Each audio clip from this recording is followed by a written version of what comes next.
मी चालले होते माझ्या बहिणीसोबत बाहेर तिच्या फ्रेंडसाठी गिफ्ट घ्यायला. नंतर आम्ही निघालो. ती बोलली तिला फोटो कप खूप आवडता. नंतर आम्ही गेलो दुकानावर. तिथे गेल्यावर आम्ही फोटो कप बुक केला. ते बोलले संध्याकाळपर्यंत मिळेल. नंतर आम्ही गेलो शॉपवर. तिथे आम्हाला खूप तहान लागली होती. आम्ही घेतल्या आमच्या फेवरेट कोल्ड ड्रिंक्स. आणि ही बघा आमची बबडी. नंतर मी चालले होते तिला क्लासला खूप लेट झाला होता तिला ट्युशनला सोडायला. तेवढ्यात मी घरी आले आणि आजोबा बोलतात कुठेतरी फिरायला जाऊयात. नंतर मी आले पेट्रोल भरायला आणि आता आम्ही चाललो होतो आमच्या एरियातल्या फेमस धाब्यावर राम भरोसे हॉटेलवर. राम भरोसे हॉटेलवर आल्यावर आम्ही केलं ऑर्डर आणि मला हवा होता दहीवडा. तो तिथे नव्हता. मग नंतर फायनली मी पण रसा वडा ऑर्डर केला आणि तो आला आहे फायनली.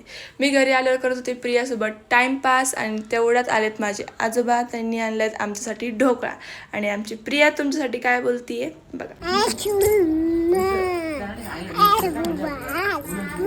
बाबू असं नका बघू, अहो येते मला लाज, केला शृंगार आज.